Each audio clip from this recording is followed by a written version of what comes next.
Olá, meu nome é Caroline, sou médica infectologista. Hoje a gente veio falar sobre o treinamento de dengue, do manejo dos pacientes com suspeita de dengue. A gente utilizou essas duas literaturas, que é o Manual de Dengue, Diagnóstico e Manejo Clínico do Ministério da Saúde, realizado em 2024, e vinte e quatro, e o da Febrasco de Dengue na Gestação e no Puerpério. Aqui tem os QR Codes, né, dos dois do manejo, do fluxo e do plano de contingência, e também tem da chikungunya manejo clínico. Esse daqui é um QR Code do fluxograma de classificação do risco de dengue. Depois vocês dão uma olhadinha, é bem bacana. Então vamos começar. Então, a dengue é uma doença febril aguda, né? É uma arbovirose, então é uma doença viral que é transmitida por artrópode. Então, o RNA vírus da dengue, ele é transmitido pela picada do mosquito fêmea do Aedes aegypti, tá? A gente tem três fases na dengue. Então, a primeira fase é a fase febril. Ela tem uma duração aí de 3 a 7 dias, de características. Ela é uma febre súbita, geralmente alta, dor de cabeça, né? Dor atrás do olho, retrocular, mialgia, artralgia, diarreia e vômito. Tem um exantema, né? Que é a manifestação de pele, né? São lesões maculares ou maculopapulares que surgem entre o terceiro e o quarto dia e pode ocorrer principalmente em face, tórax, abdômen e as extremidades. Pode ser pruriginosa também de laboratorial, o que a gente pode identificar? Uma leucopenia com uma linfocitopenia após o segundo dia da doença, pode ter alterações de transaminases, né, ALT e AST aumentadas e plaquetopenia. Na fase crítica, é a fase que a gente acha que a pessoa está melhorando, né? Que é quando finaliza a febre, que a gente chama de defervescência da febre, e aí a gente começa com uma fase crítica, que aí pode ter sinais de alarme, né? Então, essa fase é uma das fases que a gente tem que ficar bastante atento. Ela vai surgir entre o terceiro e o sétimo dia de doença, e é acompanhada com os sinais de alarme, que a gente vai falar mais pra frente. Então, quando acaba a febre, a gente tem que ficar em alerta, que pode surgir os sinais de alarme. Tem uma duração aí de 24 a 48 horas e é caracterizada principalmente pelo grande aumento de permeabilidade vascular e o extravasamento vascular. A dengue, dentro dessa fase crítica, a gente tem a dengue com sinais de alarme, então. Então, quais são os sinais de alarme? Dor abdominal intensa, pode ser tanto a referida quanto a palpação, e contínua essa dor. Vômitos persistentes, os acúmulos de líquidos, né? Então, ascite, derrame pleural, derrame pericárdico, a hipotensão postural e a lipotímia, a hepatomegalia acima de 2 centímetros abaixo do rebordo costal, o sangramento de mucosa, letargia ou irritabilidade, confusão mental. E dentro da fase também, a gente pode ter a dengue grave, que é caracterizada por choque, hemorragia ou disfunção de órgãos. Então, no choque, devido ao extravasamento ou ao intenso sangramento, que vai ocorrer entre o quarto e o quinto dia de doença, e pode levar a óbito entre 12 a 24 horas o paciente, ou sua rápida recuperação após uma terapia apropriada. E as hemorragias graves, né? Que pode ou não estar em conjunto com um choque prolongado. E a disfunção de órgão grave. Então, ele acaba cometendo, pode ter a parte cardíaca, né, com miocardites, a parte hepática, né, com uma disfunção hepática, com um aumento de transaminases, pode ter acometimento do sistema nervoso central, com convulsões, irritabilidades, encefalites.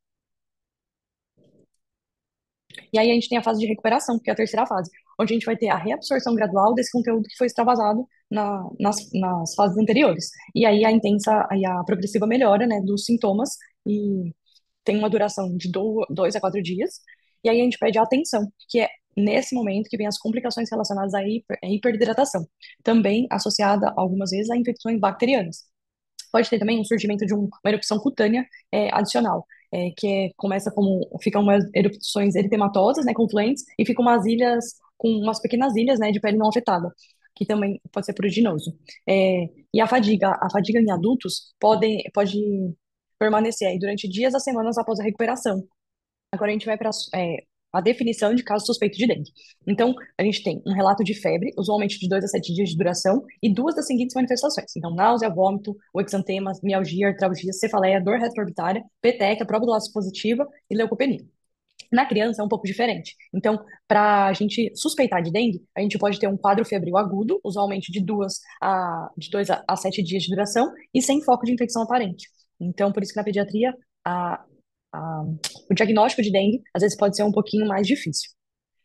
E aí, sabendo de tudo isso, a gente vai para a classificação. A gente precisa classificar esse paciente. Então, a primeira coisa que você tem que fazer é se tem sinal de alarme ou gravidade. Não tendo, a gente vai para o grupo A e para o grupo B. Qual que é a diferença desses dois grupos? Então, o grupo A é uma dengue sem sinais de alarme, não tem condição especial, não tem comorbidade e não tem risco social, e a prova do laço é negativa. O grupo B é um paciente que tem um sangramento aí espontâneo induzido, que tem ou uma prova do laço positiva, né, nesse sangramento induzido, ou ele tem comorbidade, ou uma condição clínica especial, ou risco social. E o grupo C vai apresentar aqueles sinais de alarme que a gente tinha falado, e o grupo D é os sinais de gravidade, que a gente vai falar um pouquinho mais pra frente. Então, do grupo A, a gente precisa excluir as condições clínicas especiais, certo? Então, quais são essas condições clínicas?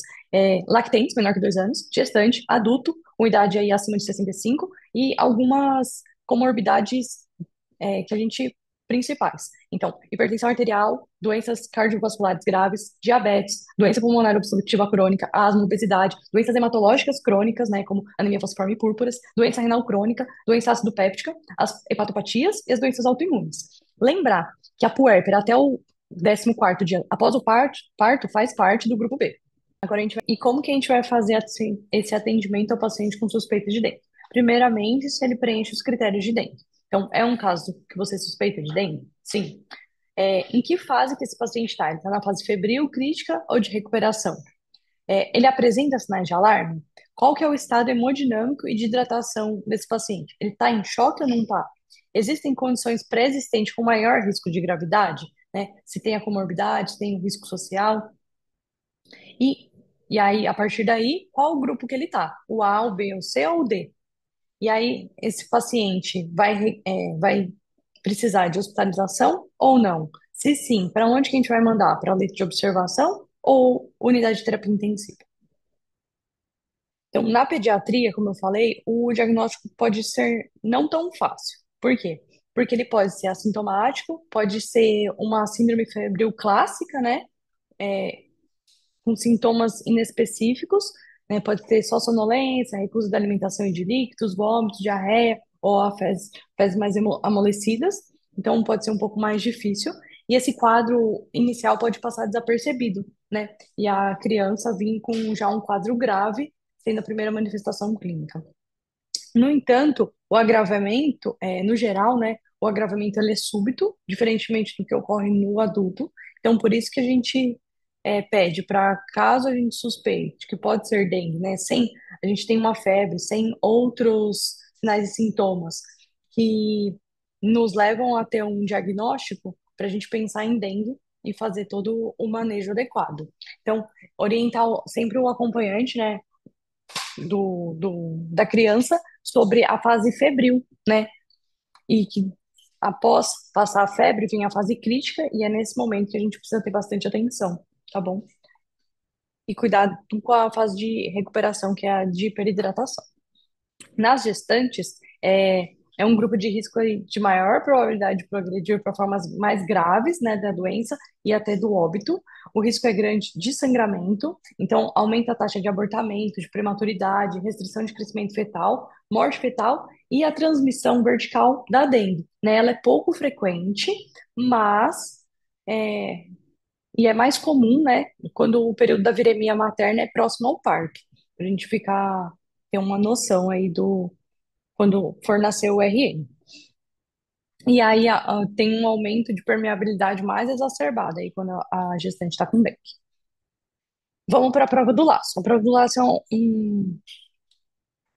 é um divisor também de águas, né? O paciente do grupo A, se ele tiver uma prova do laço positiva, ele vira do grupo B. Então a gente precisa ter noção que a necessidade de fazer a prova do laço. Então, como que ela é feita? Você vai medir a pressão arterial do paciente, vai pegar a pressão sistólica mais a diastólica, vai dividir por dois. Por exemplo, a PA era 100 por 60. Somou as duas, dividiu por dois, deu 80. Você vai insuflar o manguito até 80. Se for no adulto, a gente vai esperar 5 minutos. Se for na criança, vai esperar 3 minutos. Avisar o paciente que é uma sensação desconfortável, né? Pode ter até cianose de dedo, formigamento, mas que é necessário fazer. E aí, quando a gente passar esse tempo, a gente vai colocar um quadradinho de 2,5 por 2,5 e vai ver se tem a quantidade de petequias. E aí, se tiver acima de 20 ou mais petequias no adulto, é considerado positivo, e na criança, 10 ou mais petequias, tá bom? E observar no resto do braço, né? Porque às vezes a parte da frente não teve petequia, mas o dorso da mão, né, teve. Então tem que contar na parte onde tem. Lembrar de solicitar a hipotensão postural. Lembra que ele entra nos critérios ali de gravidade, nos sinais de alarme, né? Então, uma pressão, uma queda da sistólica em pelo menos 20, ou uma diastólica em pelo menos 10 dentro dos 3 minutos da transição, né? Da posição supina para a posição em pé, ele entra como uma hipotensão postural. Vou começar os casos, tá bom?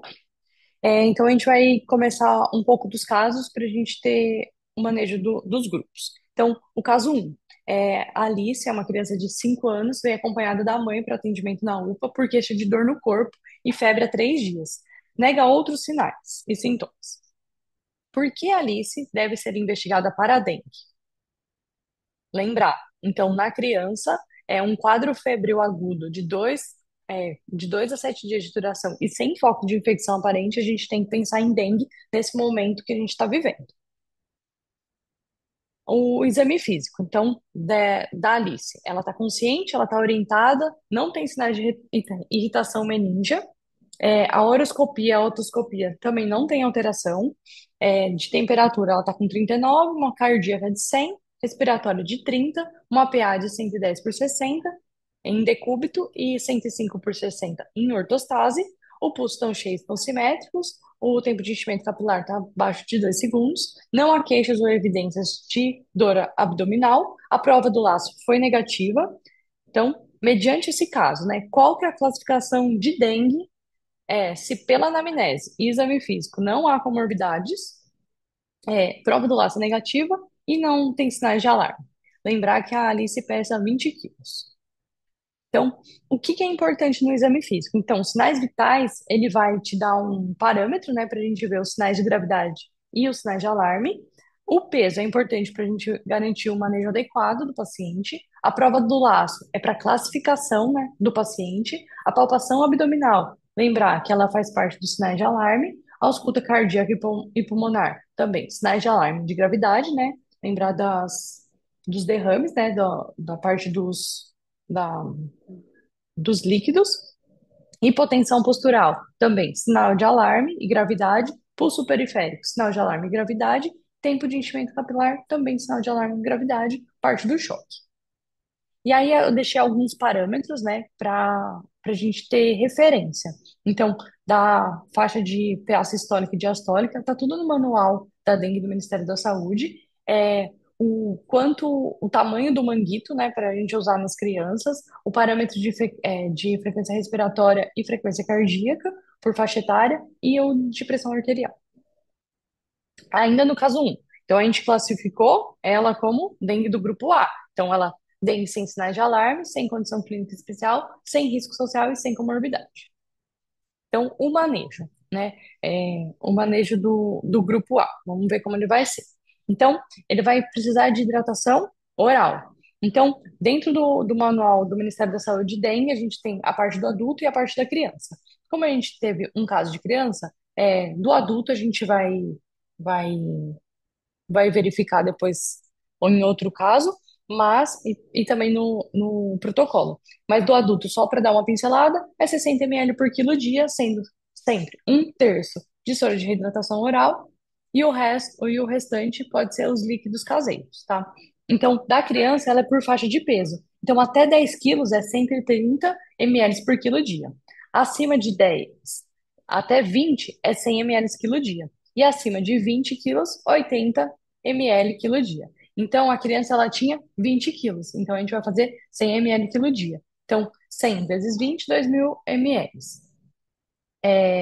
Então, um terço disso vai ficar de soro de reidratação oral e o resto de soro caseiro. Lembrar que a hidratação, né, nesses pacientes, ela deve ocorrer em todo o período febril e por até 24 a 48 horas após acabar a febre, tá bom? E lembrar que os primeiros um terço de soro de reidratação oral, a gente tem que fazer nas primeiras 4 a 6 horas do atendimento. Lembrar dos medicamentos para dengue, né? Então, dentro do manual também tem algumas posologias, né? As principais coisas que a gente vai passar são os sintomáticos, né? dipirona e paracetamol. Lembrar que os anti-inflamatórios não hormonais, né, cetoprofeno, ibuprofeno, diclofenaco, nimesulida, não devem ser usados e o AS também não deve ser usado para esse motivo. Vamos para o caso 2. O caso 2 é a Yara, uma mulher de 42 anos, compareceu ao PS, né, apresentando febre de 38 associada a cefaleia e mialgia com início há 4 dias. Ela possui histórico de hipertensão arterial e faz uso regular de enalapril. No exame físico, a paciente está lúcida, orientada e sem sinais de irritação meningia. Os sinais vitais é frequência cardíaca 90, frequência respiratória 20, PA 140 por 70, em decúbito 135 por 65 e ortostase. Os pulsos são cheios e simétricos, com tempo de enchimento capilar menor que 2 segundos, e não há queixas ou evidências de dor abdominal. Ela pesa 65 quilos. Então, considerando o quadro clínico e a suspeita de dengue, qual a classificação dela? Vamos lá. É, então, a Yara, ela tem comorbidade. A gente pensou em dengue, ela tem comorbidade. É, opa. Então, a Yara, ela tem uma comorbidade, então ela entra no grupo B. Então, o grupo B a gente vai ter um manejo, a gente vai precisar de exame laboratorial, certo? Então, para o grupo B, se ele já tem alguma comorbidade, tanto faz você ter a prova do laço positivo ou não, né? Então, às vezes, a gente tem que pensar no fluxo, né, do hospital, do atendimento, porque se você já classifica ele como B, independente da prova do laço, ele é B. Aí a gente tem que procurar sinais de alarme para ver se ele não é C ou D, né, e sinais de gravidade. Então, o grupo B. O grupo B, o manual, ele fala que até o atendimento, né, até sair os exames, é para o paciente se hidratar via oral. Caso não seja possível essa hidratação, pode fazer uma hidratação endovenosa, né, que aí ele coloca como 5 ml quilo hora, tá bom? E depois retomar para veal quando possível. Atenção, né? Caso de algumas condições que esteja presente, o paciente já é classificado como grupo B. Então, na ausência de sinais de alarme de gravidade, classifiquem como C ou D, a prova do laço não precisa ser feita. E aí, o manejo desse grupo B. Então, primeiro, a gente vai já na triagem, né? A gente já suspeitou de dengue, a gente viu que ele tinha comorbidade, classificou ele como B, a gente já vai falar para o paciente ir se hidratando até o atendimento médico. No atendimento médico, a gente vai precisar que colete um hemograma no mesmo dia e prescrição via oral, né? Já para ele ir tomando 60 ml quilo por dia, e se não puder até sair o hemograma, aqueles 5 ml quilo hora. É, a hidratação é conforme o grupo A, tá bom? Até sair o resultado dos exames. Caso o primeiro hemograma esteja normal, a paciente deve realizar a reavaliação clínica laboratorial diariamente até 48 horas após a resolução da febre, ou imediatamente na presença de sinais de alarme. Lembrar que isso é diferente do grupo A. Então, o grupo B, que tem um hemograma normal, ele não fica igual ao grupo A na questão da reavaliação. Lembra, a reavaliação do grupo A, a gente fala, deixa eu voltar lá. A reavaliação do grupo A, a gente fala que em qualquer momento que tiver sinais de alarme, né, a gente vai orientar os sinais de alarme, e no dia em que houver a melhora da febre. Ou se a febre persistir, orientar no retorno no quinto dia. Então, isso é diferente do grupo B. Apesar do grupo B, a gente, na hidratação bioral, falar que é igual ao manejo do A, nas reavaliações, não. A reavaliação do grupo B é diária e a reavaliação do grupo A é em caso de sinais de alarme, em caso quando houver o final da febre, ou se persistir essa febre, retornar no quinto dia. A gente depois vai falar dos encaminhamentos para onde cada grupo vai. Então, do grupo B, a gente falou da reavaliação. Em cada reavaliação que a gente precisar, a gente tem que ser clínico laboratorial. Então, tem que avaliar os sinais, os parâmetros de gravidade, considerando história clínica, exame físico e o hemograma. Caso de hemoconcentração ou sinais de alarme, a gente vai conduzir ele como grupo C. Valor de referência do hematócrito. O primeiro, né, que está em roxinho, é o do manual do Ministério da Saúde. Eu acho interessante a gente ter sempre ele perto, né, para a gente olhar, mas o que mais se utiliza é o verdinho e o branco, né? Então, hemoconcentração. Então, se você já tem um valor, né, de hematócrito, a gente vai falar que ele está hemoconcentrado a partir de um aumento progressivo desse hematócrito, maior que 10% do basal do paciente.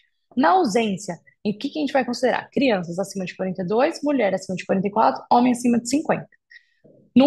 Esse é um dos critérios, né?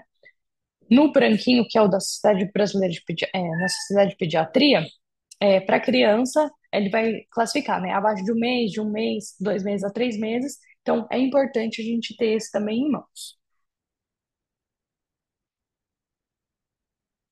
Caso 3. Maria, de 47 anos, compareceu ao PS por dor de cabeça, dor no corpo, dor abdominal intensa e contínua, febre de 38, com início há 3 dias. Maria tem histórico de diabetes tipo 2, em uso regular de metformina. Exame físico. Orientada, febril e sem sinais de irritação meningia. PA, 130 por 80 em decúbito, 125 por 80 em ortostase. Frequência cardíaca 90, respiratória 17, pulso cheio e simétrico, tempo de enchimento capilar menor que 2 segundos, apresenta dor à palpação abdominal profunda, mas sem visceromegalias. Ela pesa 75 quilos.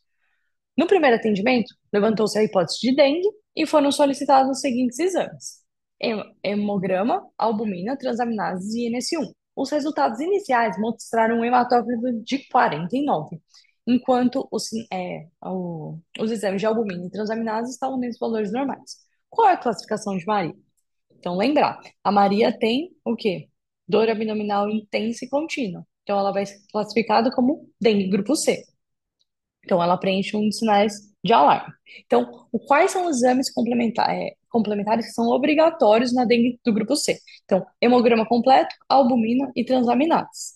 É, o que vai fazer divisor de águas é o hemograma. Se você tem um mínimo, né, da parte dos recursos, o mínimo é o hemograma, né? Mas na dengue grupo C, os 3 exames são os obrigatórios. Os recomendados, que a gente faça um raio-x e ultrassom de abdômen. E outros exames conforme a necessidade, né?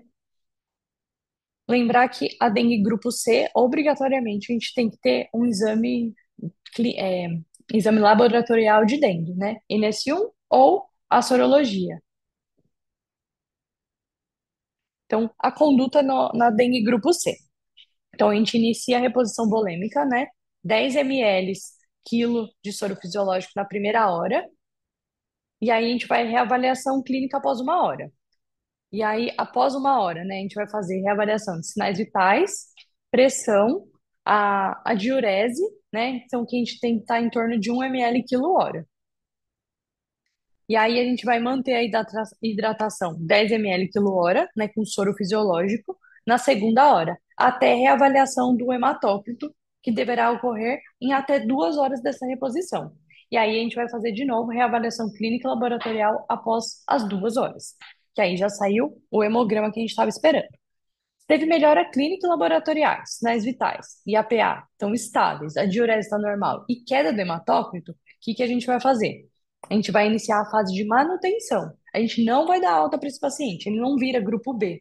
A gente vai fazer a fase de manutenção da hidratação. Então, o que na primeira fase é 25 ml quilo em 6 horas. Se houver melhora, iniciar a segunda fase, que é 25 ml quilo em 8 horas. O paciente não apresentou melhora, né, melhora clínica ou laboratorial, ou, né, a queda, não teve queda do hematócrito. Então, o que que a gente vai fazer? Repetir a fase de expansão, que é aqueles 10 ml quilo que a gente ia fazer, né? A gente pode repetir em até 3 vezes essa fase de expansão e manter a reavaliação clínica, né, após uma hora e de hematócrito após as 2 horas. Sem melhora clínica e laboratorial, a gente vai conduzir ele como dengue grupo D. E lembrar, então, se ele teve melhora, né, a gente, clínica, laboratorial e queda de hematócrito, a gente vai fazer a fase de manutenção. Critério de alta para isso. A gente tem que preencher todos os 6 critérios. Então, estabilização hemodinâmica durante 48 horas. Então, a internação é mínimo de 48 horas. ausência de febre por 24, melhora visível do quadro clínico, hematócrito normal e estável por 24 horas. Tem também, mais depois para frente, tem uma parte que ele fala da plaqueta também em ascensão, tiver uma plaquetopenia. Retorno. Após preencher os critérios de alto, retorno para reavaliação clínica e laboratorial segue o do grupo B. Então, o que que a gente vai fazer? Reavaliação diária também. Se Maria apresentasse apenas como critério do grupo C a dor abdominal intensa e contínua, mantendo sinais vitais estáveis, sem alteração dos exames laboratoriais, então ela teria uma dor abdominal contínua e o hematócrito seria normal, não teria nenhuma alteração de sinal vital. Qual seria a conduta mais adequada segundo o fluxo do Ministério da Saúde para o manejo de dengue dela? Vamos lá, lembra? Ela tem melhora, a gente não vai, se ela tem é, não melhora clínica, ela entra assim, independente do critério como a gente classifica, né? Ó, o grupo C, ela deve ser encaminhada, né, para o hospital para manejo, né, dos sinais clínicos laboratoriais por pelo menos 48 horas. Então, o grupo C não fica internado menos do que 48 horas.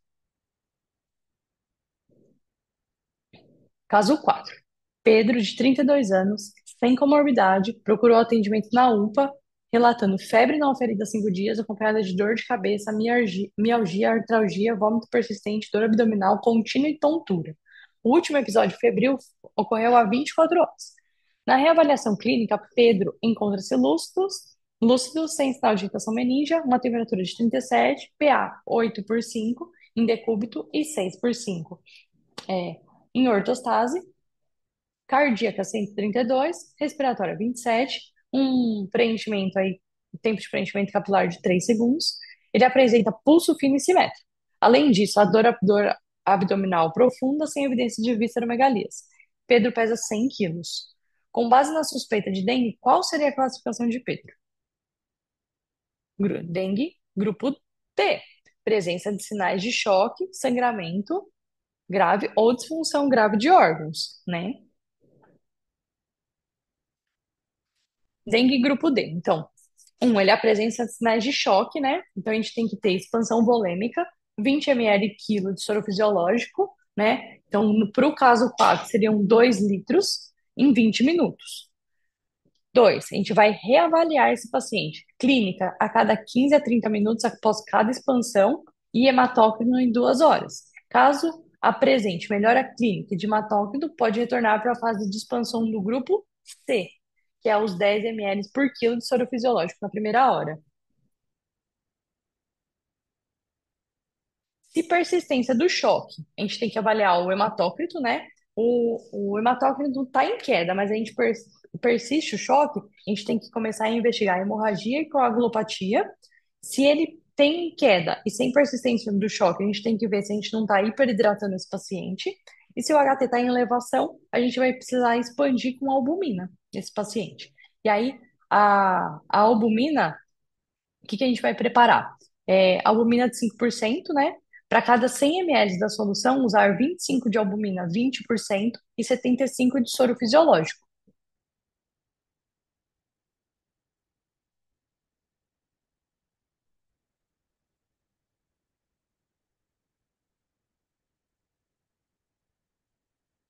E aí tem algumas nuances, né, nos pacientes. Então,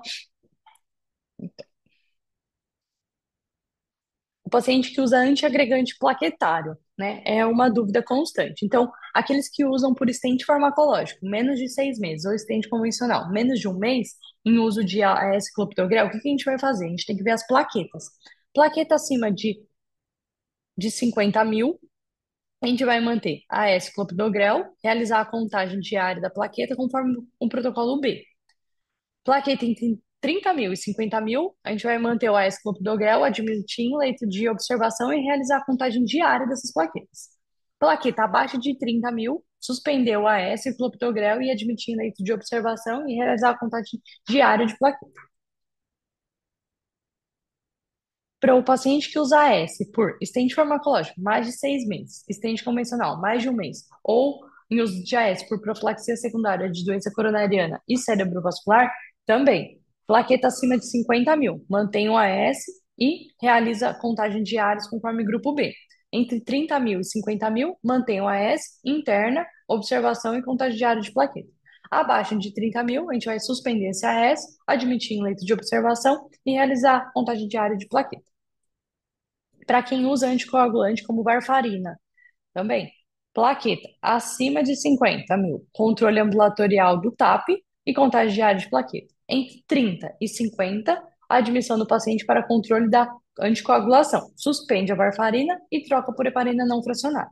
E plaqueta abaixo de 30 mil, suspende a varfarina, admite o paciente em realização de contagem de plaqueta e o TAP diário. Então, as indicações de internação. Lembrar, grupo C e D sempre. Recusa a ingesta de alimentação em líquido, porque aí você não vai conseguir hidratar ele, né? No grupo A e no grupo B. Comprometimento respiratório, então dor torácica, dificuldade de respirar, diminuição de murmúrio, outros sinais de gravidade. Impossibilidade do segmento retorno à unidade de saúde por condições clínicas ou sociais. Comorbidades descompensadas ou de difícil controle, né, como diabetes, hipertensão, insuficiência cardíaca, uso de, às vezes, dos anticoagulantes, né, crise de asma, anemia falciforme, e outras situações a critério do médico clínico. Critérios de alta, lembrar. Ele precisa atender todos os critérios. Então, estabilização hemodinâmica durante 48 horas, ausência de febre por 24, melhora visível do quadro clínico, hematócrito normal e estável por 24, plaqueta em elevação.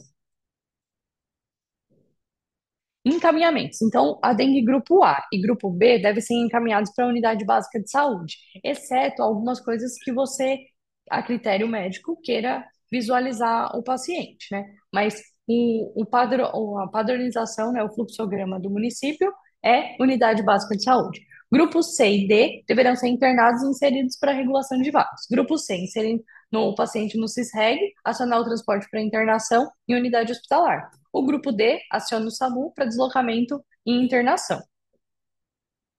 Resumindo, então, o grupo A, a gente vai orientar retorno, né? Na unidade básica de saúde, no quinto dia da doença, se não tiver passado a febre, ou no primeiro dia que passou a febre. Orientar a hidratação VO conforme o fluxograma.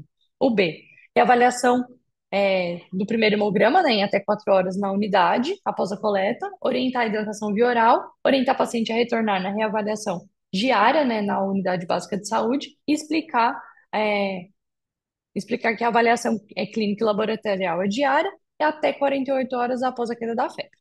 O grupo C realiza a hidratação endovenosa, as primeiras medidas de acordo com o fluxograma e transferência para a unidade de internação. O grupo D realiza a hidratação EV e primeiras medidas de acordo com o fluxograma do Ministério da Saúde e internação em leito de UTI. Esse aplicativo, né, na verdade não é um aplicativo, é um site, né, que tem a calculadora de hidratação, então vocês podem acessar. Diagnóstico. Sobre o diagnóstico laboratorial. O NS1 é uma proteína estrutural do vírus, né? E está presente na fase replicativa, que é na fase aguda de viremia. Então, a gente pede ele até o quinto dia. A sorologia, a gente coleta a partir do sexto dia de início dos sintomas. Então, esse daqui é o gráfico, né? Então, como vocês podem ver, né? Quando a gente tem a viremia, a gente tem o NS1, vai baixando a viremia, vai aumentando a sorologia, né? GMGG. Obrigada por assistir a aula, espero que tenha ajudado. Se inscreva no canal e qualquer dúvida pode me acionar.